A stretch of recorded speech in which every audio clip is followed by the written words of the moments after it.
Are you a podcaster? Maybe you've got that big idea and you're looking for a network to join. The multi-award-winning Ozcast Network can get your content to eyes and ears all over the world. Join now for the first month free, and you could be featuring this sound at the beginning of your podcast. Ozcast. Simply head to ozcastnetwork.com for details.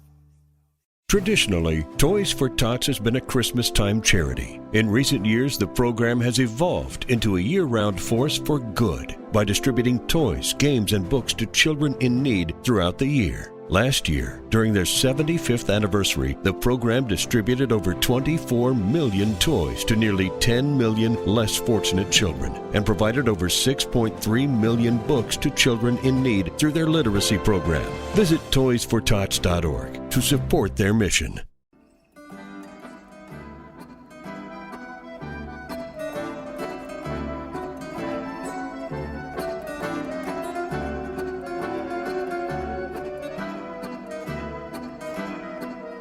Hello world, you are listening to STRATEGIKON, your window to all things security and foreign affairs. Today we are honoured to be joined again via Skype from Stillwater, Oklahoma by Dr. Jonathan Z. Ludwig, who is visiting Assistant Professor of Russian at Oklahoma State University and member of the SAGE International Australia Advisory Board, and for the first time on STRATEGIKON from Fairfax, Virginia, Dr. Imad Harb.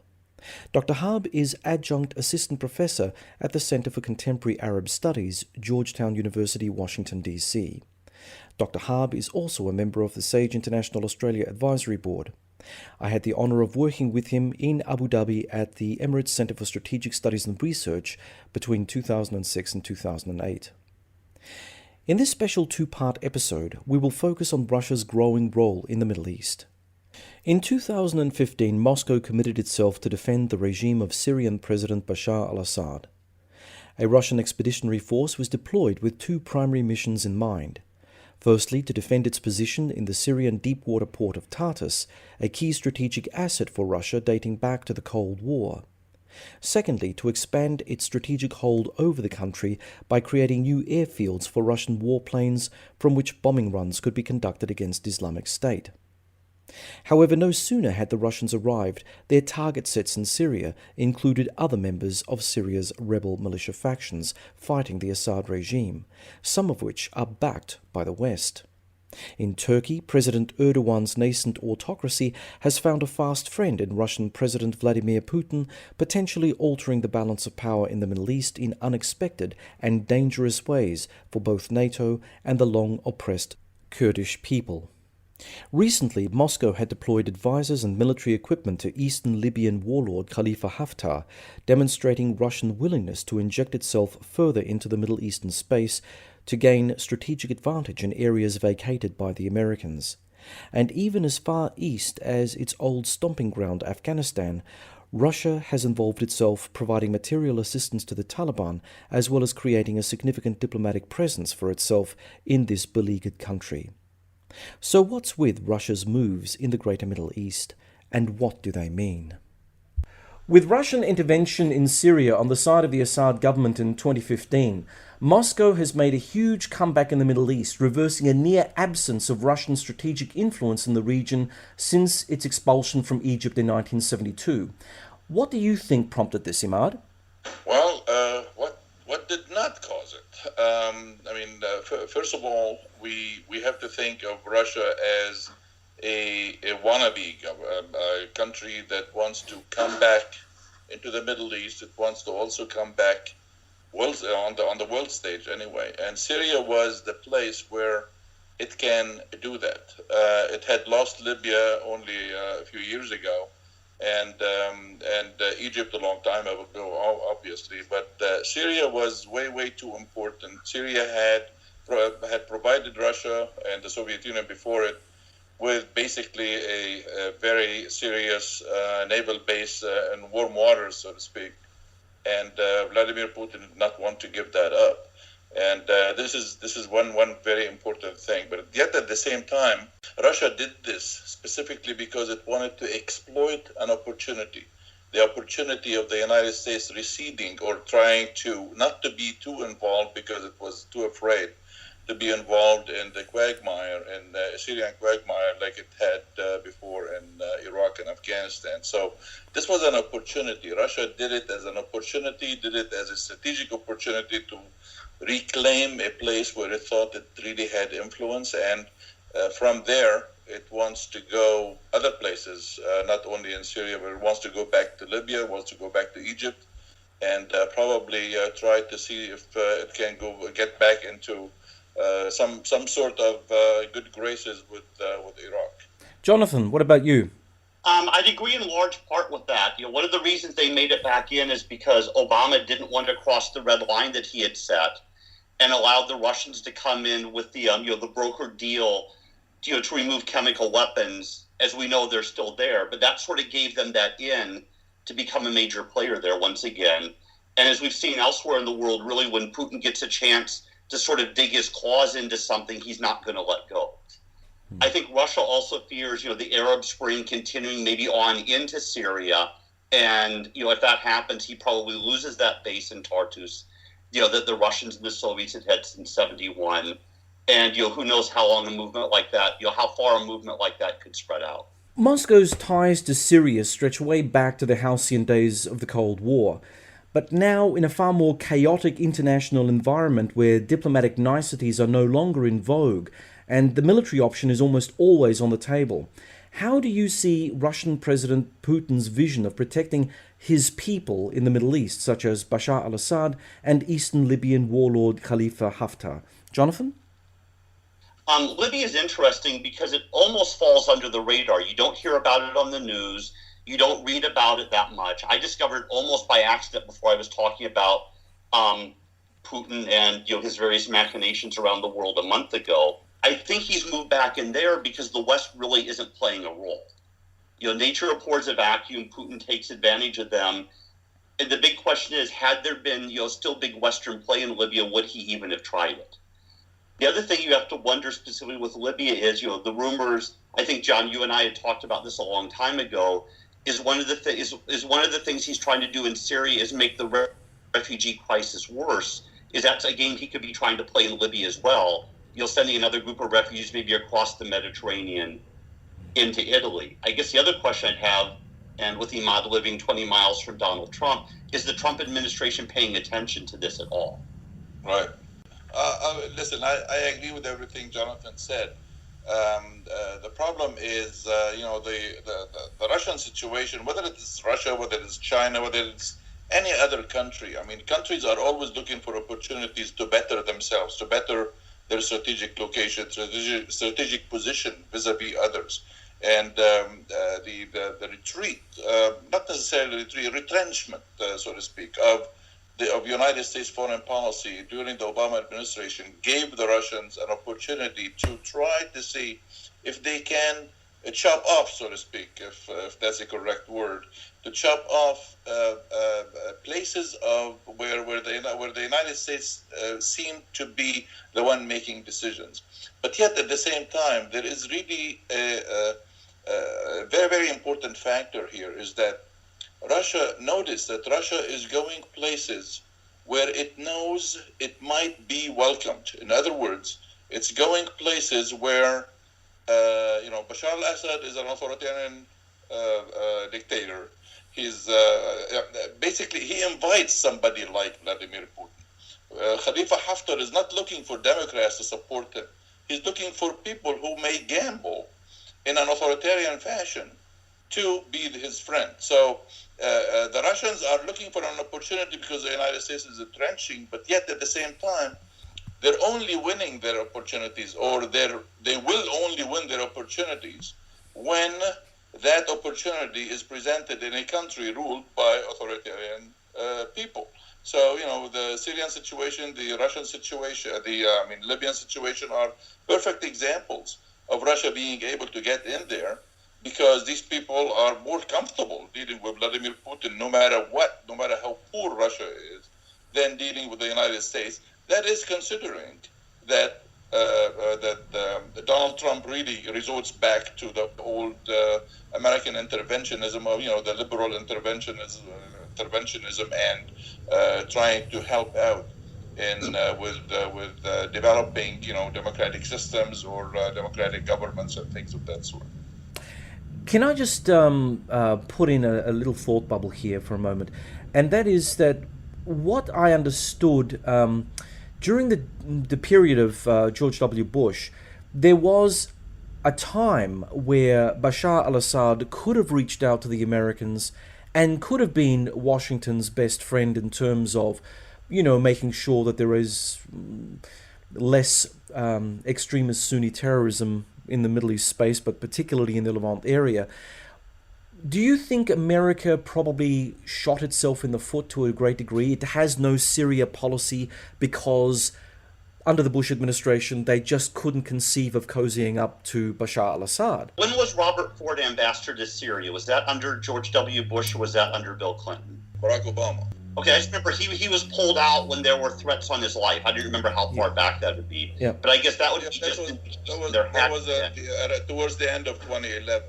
The idea is, the United States can always look for friends. The United States likes friends everywhere, but yet at the same time, as far as the United States was considered since the 1960s, Syria was never really a serious place where the United States could make a play. In other words, there is nothing, with all due respects to Syria and to its position in the world, there is, as far as American capitalism is concerned, or as far as the American political and economic systems are concerned, Syria does not necessarily present a great opportunity to be friends with. It's not the Gulf states. Libya was possibly can be used because it has oil. Syria didn't have much, and Syria was run under an economy that's government-run economy, big public sector. There was no room for a private sector that America would. That the United States would really benefit from. So, to me, it was never really a serious consideration that Syria would become an American friend. You have friends that can give you something you're looking for.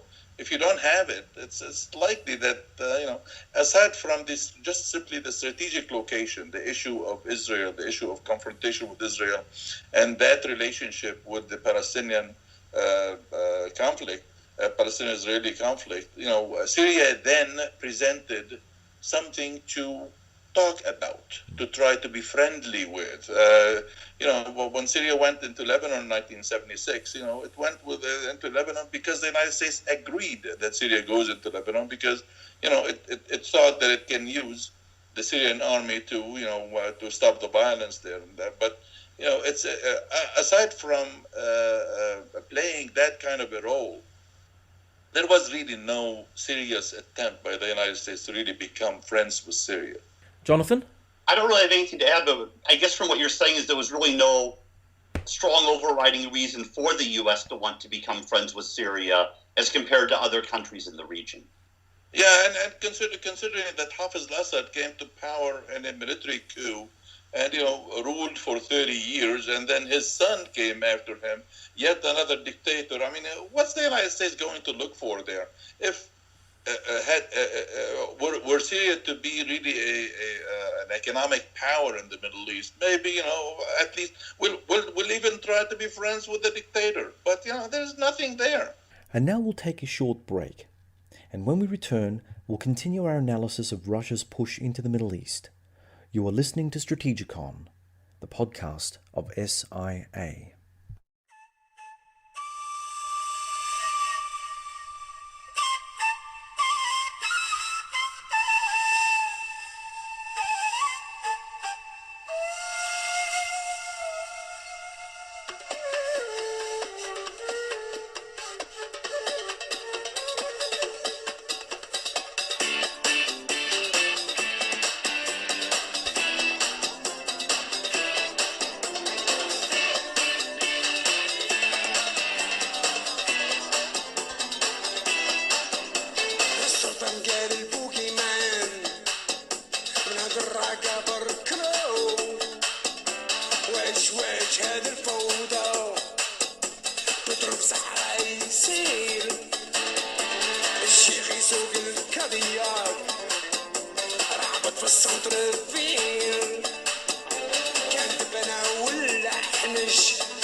And that was Rashid Taha's 2004 remix of Rock the Casbah.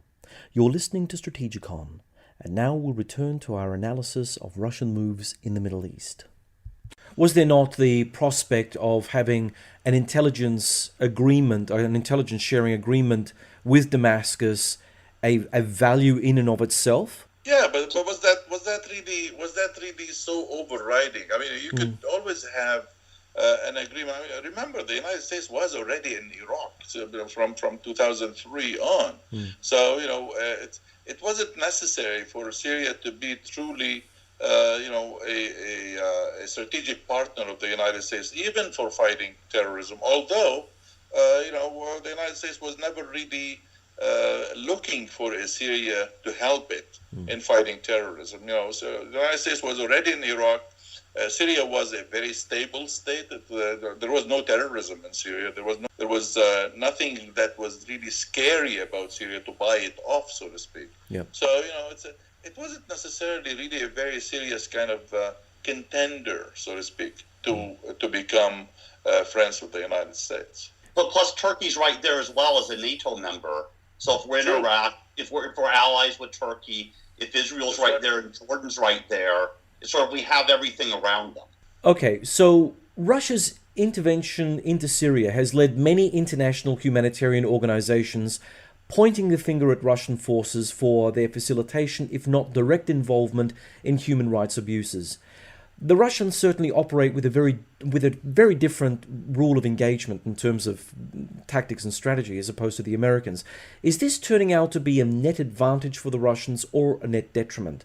Maybe I'll start with you, Jonathan. I would say, just looking back at history, Russia, the Soviet Union, even looking back to Imperial Russia's probably never cared too much about human rights, whether it's domestically or internationally. Even once they signed the Helsinki Accords in the 70s. And if you look at how they fought in Afghanistan, leaving toys as landmines to maim children like this, they've never really played by Geneva Convention rules when it comes to military conflict. Whether it's an advantage or a detriment, and they probably see it as an advantage right now. They can move much quicker, but they're not terribly popular in places they've been in the past, in large part because of that. So I guess it's a matter of, do they want to play the short game or the long game? Imad? Yeah, well, it's a very, very complicated kind of issue. I mean, it's Russia wanted to be we should not forget. We should not ever forget how traumatic 1990 was for Russia. I mean, it was the center of a huge empire, and all of a sudden, they lose everything. And not only do they lose everything, they themselves become a basket case. And a basket case of whom? Of a basket case that even the United States comes in to try to help, to try to set things straight in it. So I think there is a lot of history in it, and yet at the same time there is a lot of nationalism in it. And if Russia wanted to, if there was anything that Russia could do is actually look to an opportunity where it can really come back and try to see if it can do something about that traditional humiliation. And it looked for, and it got the Syria situation. It will look for other places again.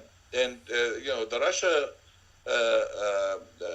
dilemma, as far as the United States foreign policy is concerned, is a continuous one, and it will always be continuous. It will always be contentious. It will always be, at the same time, very dangerous, because not only will it be a challenge, a Russian challenge, but when Russia challenges, and if the United States does not respond the right way, then others will challenge. I mean, then you will, there will be an opportunity for others to gang up also.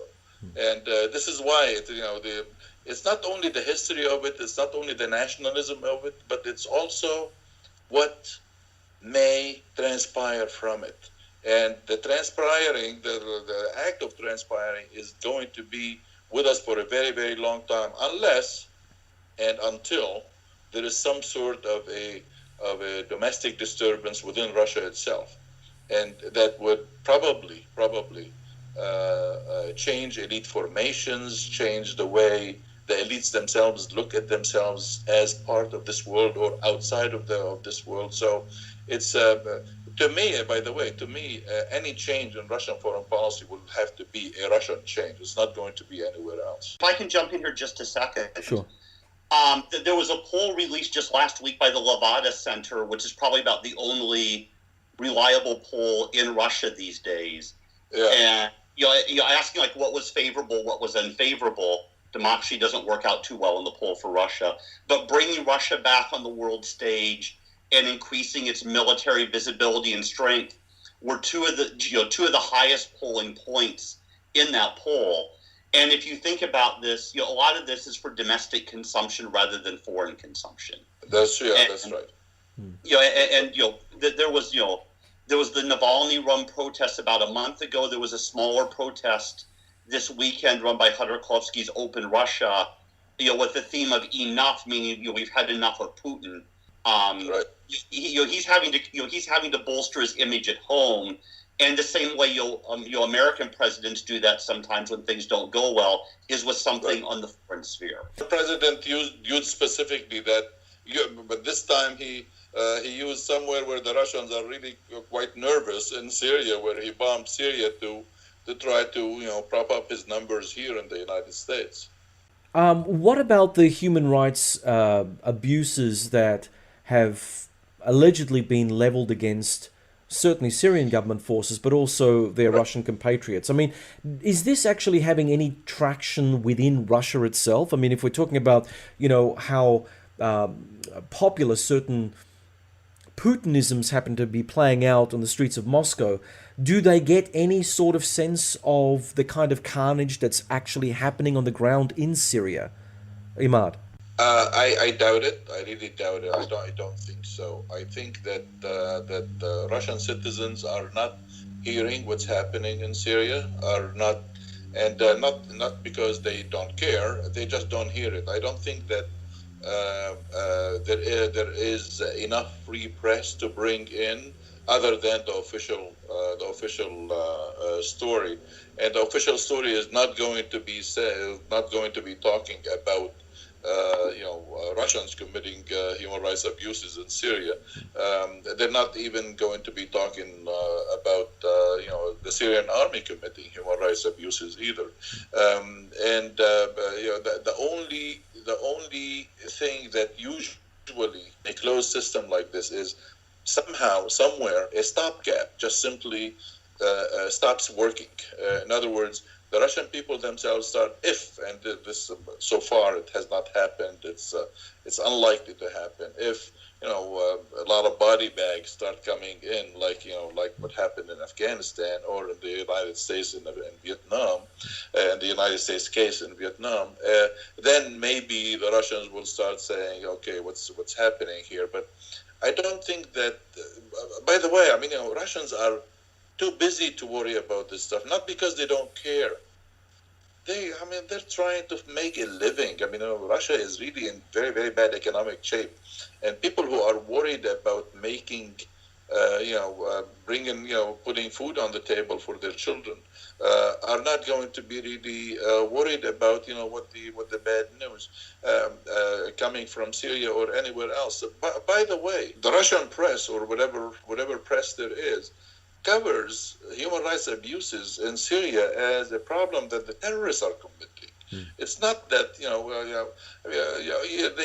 they spun the latest chemical attack as this is something that the opposition did. It wasn't the Syrian regime. So and if there is no questioning media, so to speak, the Russians are going to hear that story and probably believe it because it's repeated so many times that they're not going to really hear the opposite story or believe the opposite story. Well, what's your thoughts, Jonathan? Well, I mean, I ran to get the results of the poll, and basically, Putin's greatest failures are fighting corruption, improving the standard of living, economic development, creating conditions for private business, and interestingly enough, eliminating the threat of terrorism. But remember, this was a week after those, the St. Petersburg metro bombing, so that would poll higher there. So I would agree that, your average Russian, Syria's far away. Bodies aren't coming home yet. And since Putin controls the press, and since, that part of the world right now is so chaotic, who knows who's on whose side really. Then when you start getting other countries in the region involved, even if Russians were skeptical about this, there'd still be enough plausibility in it's as likely, to their thinking anyway, it's as likely that Assad did it as any of a number of other groups. Yeah, but by the way, just a little aside, if I may, there was a story, it was a weirdest story coming out of Lebanon 2-3 days ago, that the Lebanese army, the Lebanese, intelligence service, picked up 3 Russian soldiers who had crossed the Syrian-Lebanese border into Lebanon. They picked them up, they arrested them, and they put them in jail, and they were dressed in Syrian army uniform. Oh, that is interesting. Okay, so they could be just AWOL. I mean, they could have just gone AWOL, and to make themselves to make their AWOLing easier, they dressed up in Syrian army uniform. But yet, the Russian situation in Syria is so fraught with all kinds of dangers that people are actually speculating that the so-called Syrian army fighting the wars now on the different fronts are not actually Syrian army. It is the Russian army that's dressed up in Syrian army uniforms. So Russia is not doing very well in Syria, as far as they achieved military victories. The Syrian army is achieving military and stuff like that. But Russia is not doing well. I don't think the Russians are doing well in Syria. And this is a story that, if the Russian people start hearing it the proper way, I don't think Russia will really be in Syria for a long time. Yeah, that sounds similar to how they were operating in eastern Ukraine. And that wraps up part 1 of episode 30, Russia's growing presence in the Middle East. Stay tuned for part 2 next week. Thanks for listening, everyone. We hope that you'll join us for our next exciting adventure through the world of geopolitics. Remember that you can subscribe to STRATEGIKON through iTunes and SoundCloud, and please like us on the Sage International Australia Facebook site and follow us on Twitter. We're always looking to pass on the most interesting information on international relations and security to our social media followers. Until next time, goodbye.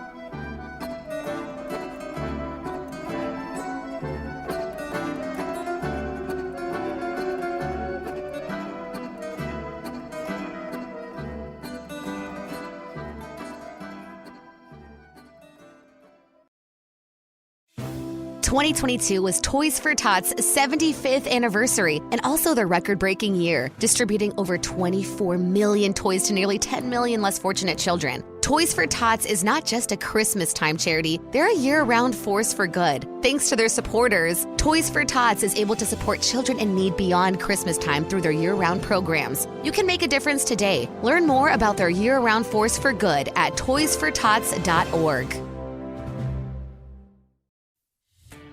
Are you a podcaster? Maybe you've got that big idea and you're looking for a network to join. The multi-award-winning Ozcast network can get your content to eyes and ears all over the world. Join now for the first month free, and you could be featuring this sound at the beginning of your podcast. Ozcast. Simply head to ozcastnetwork.com for details.